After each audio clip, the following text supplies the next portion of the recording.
Welcome to my channel. If you enjoy the video, don't forget to like and subscribe for more content. In the year 1235, under a sky bruised with storm clouds, a village gathered at the edge of a roaring river. The air was thick with fear, the kind that clings to the skin like damp cloth. 3 women, branded witches, stood bound on a rickety bridge, their fates sealed by a priest wielding the Book of Solomon. His voice, sharp and unyielding, cut through the crowd's murmurs, declaring their sins. One woman, her voice trembling, confessed to minor spells, herbs for healing, charms for luck. Another, with a single clouded eye, spat a curse, her words promising the priest a place in hell's flames. The ropes tightened, and the women dropped, swallowed by the river's churn. The crowd held its breath, waiting for a sign, divine or demonic. The priest, undeterred, insisted the bodies be raised for holy rites, a ritual from the ancient book to ensure the witches' souls would not return. A soldier, weary and skeptical, muttered they were surely dead and stormed off, leaving the priest alone as dusk bled into night. In the fading light, the priest chanted over the limp forms, his words a shield against the unnatural twitches of one corpse. But his strength faltered, lifting the last body. The river surged, pulling him under. A scream, not human, tore through the darkness, and a blaze erupted where the Book of Solomon lay. The priest's body was never found, and the village whispered of vengeance, of a darkness that lingered in the water's depths. Nearly a century later, in 1332, the Gulf of Adremit shimmered under a merciless sun, its shores alive with the clatter of armor and the shouts of soldiers. Among them stood Baymon, a knight whose name carried the weight of countless victories. His eyes, once bright with purpose, now held a flicker of doubt, a crack in the armor of his faith. Beside him, Felson, his comrade through a decade of wars, sharpened his blade with a grin that masked his own weariness. They were brothers in battle, bound by blood and loyalty, yet the cause they served, the Crusades, felt heavier with each passing year. When the battle horn sounded, Baymon and Felson moved as one, their swords carving arcs through the enemy ranks. They were a storm of steel, felling foes with a precision born of years. Yet as bodies piled at their feet, Baymon's mind wandered. Were these men truly enemies, or merely pawns in a war ordained by distant voices? The question gnawed at him, unanswered, as the field fell silent, victory theirs once more. By 1344, the Crusades had carved deep scars across the land and Baymon's soul. In Smyrna, a city cloaked in fog, his sword found a mark it should not have, a woman unarmed, her scream piercing the haze. The truth unraveled slowly. They had not fought soldiers but slaughtered innocents. The realization struck Baymon like a blade, and Felson, ever his shadow, shared the weight of that guilt. The next morning, Baymon faced the church's envoy, a man draped in holy authority. His voice was smooth, claiming God's will, but Baymon's questions burned. Was this truly divine command, or had they been misled? The argument was brief, Baymon's restraint holding against his rising anger. He and Felson walked away, renouncing the church's cause. To stay was to betray their hearts. To leave was to court damnation. They wandered to Styria, the road dust settling into their armor. A city loomed ahead, shadowed by 100 circling crows. Felson's gut warned against it, sensing a sickness in the air, but necessity drove them forward. The streets were a tableau of despair. People prayed, their faces gaunt, their voices pleading for salvation. A soldier named Johann, his eyes hollow, spoke of the plague, a curse that devoured without mercy. No cure, he said, and the words sank like stones into Baymon's chest. The city of Styria was a wound, its people bleeding hope. Baymon and Felson, driven by need, sought supplies amidst the chaos. A boy, eager to aid Baymon, fumbled his sword, its emblem catching a seller's eye. Danger sparked. Discovery meant death for deserters. Baymon signaled Felson, and they moved swiftly, knocking out a group of soldiers who cornered them at the inn. But archers surrounded them, bows taut, and surrender was their only path. Father de Belzac, a priest whose hands bore the ink of sacred texts, walked Styria's plague-ridden streets with a heart heavy as iron. The church's eminence, wasting in his bed, whispered of a witch of darkness, the source of this curse. She was caged in the city, and de Belzac's duty was clear. Deliver her to Severac's monastery, where the last Book of Solomon held words to destroy her evil. When de Belzac saw Baymon's sword, its emblem a mark of honor, he knew fate had brought him warriors.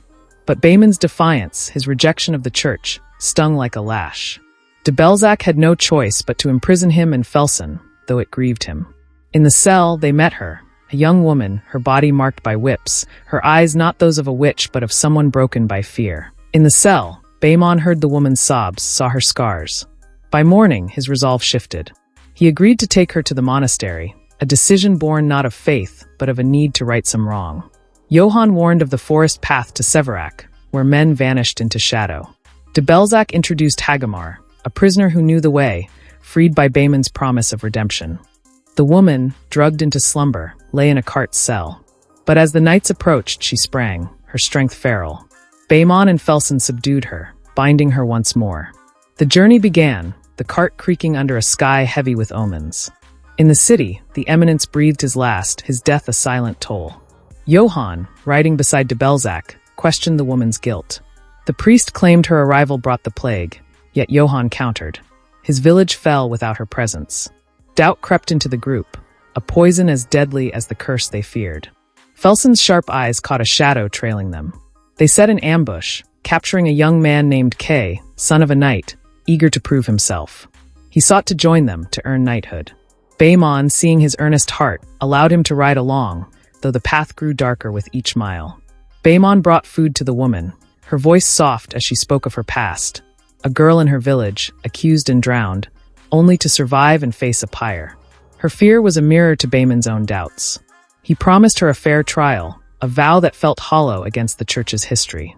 De Belzac warned him not to listen, claiming her words were corruption, but Baemon's heart wavered. At night, Johann took watch, but the woman's pleas drew him close. She seized his arm, stabbing de Belzac's hand with his own cross when he intervened. In the chaos, she fled. The group pursued, chasing shadows through a village. They cornered a woman, only to find she was not their quarry. Another figure darted into a maze of trenches, and they followed, the air thick with death. Kay stumbled upon a mass grave, its stench a chokehold. Baemon and Felsen found another, the ground a testament to the plague's hunger. Felsen caught the woman, her struggles desperate. Baemon pinned her pleas, not for freedom, but against returning to de Belzac, echoing in his ears. The gorge loomed, its bridge a frayed thread over an abyss. Baemon crossed first, his steps steady despite the creaking wood. He guided the others, horses, then the cart. Kay slipped, dangling over the void, but the woman, with unnatural strength, caught his arm. The cart teetered, but they hauled it across before the bridge collapsed, a narrow escape that left them breathless. The forest waited, its fog a shroud. Baemon ordered camp, the group huddling against the chill. Hagamar, driven by fear, crept toward the woman with a crossbow. Baemon and Felsen stopped him, but her howl split the night, answered by wolves, creatures not of this world. The pack attacked, and the group fought, blades flashing until the beasts fell. More howls echoed, forcing a retreat. Hagamar, thrown from his horse, was torn apart by the unnatural wolves, his screams fading into the fog. Dawn broke, and Baemon, crossbow in hand, aimed at the woman. De Belzac protested, but Baemon knocked him down, his patience frayed. Felsen intervened, pointing to the monastery's silhouette. They arrived to silence, the gates unmanned. Kay slipped through a breach, opening the way. The priest guides the group to the chapel, expecting the monks in prayer, unaware the plague has claimed them. De Belzac, gripped by despair, kneels, beseeching divine mercy. Baemon's interruption halts him as a surviving monk. With his final breath, completes the prayer and points to a sacred tome before dying. De Belzac examines the book, revealing its ancient pages hold rituals, prayers, and incantations to vanquish evil. Baemon, pragmatic, asks if the priest can wield its words. Soon, the priest strides from the chapel, resolute for the trial. The accused witch speaks, condemning the church's brutal purges, claiming they outstripped the plague's toll, an irony she credits to their zeal. As the priest begins the ritual, the witch, exploiting his wounded hand, inflicts searing pain. Baemon lunges, but she utters war chants, stunning all, words no witch should know. Sensing deception, de Belzac launches an exorcism to expel the evil within the young woman. The entity morphs grotesquely, incinerating the cart and melting its bonds, breaking free. It surges toward the priest, who repels it with holy water, persisting with the ritual. The creature, sprouting wings, flees into the monastery's shadows. Regrouping, Baemon urges young Kay to abandon the quest, but Kay's oath binds him. Moved, Baemon knights him with honor. The four hunt the demon, realizing it spared them, killing only those who sought to free or slay the young woman. hinting at a deeper scheme. Baymon's torches reveal the plague's toll. Outside, unnoticed, winged figures spill from a dark cloud, one possessing a dead monk's corpse. The priest learns his brethren were copying the Book of Solomon to arm humanity against evil. Baymon deduces the demon seeks the book, using the young woman as a ruse to reach Solomon's keepers. De Belzac warns that its capture would usher eternal darkness. The demon's voice echoes in the chapel's library, drawing them to its lair. A towering malice, it mocks their role from the ceiling. As the priest resumes the exorcism, it hurls debris and burns the book's copies. Possessed monks emerge, some ceiling crawling, attacking to silence the priest. Baymon discovers decapitation destroys them. He and Felson fight, but a monk's blade fells Felson. The demon snaps the priest's neck as he nears the book. Baymon's holy water enrages it. The demon throttles Baymon, vowing to erase the book. Felson, barely alive, grapples it, saving Baymon but burning to ash. Kay chants the ritual's words, enraging the demon. Baymon pins it with blades, bleeding heavily as Kay finishes the prayer. The demon incinerates, freeing the young woman. Kay finds Baymon dying. Baymon charges him to protect her, then dies. Later, Kay and Anna honor the fallen.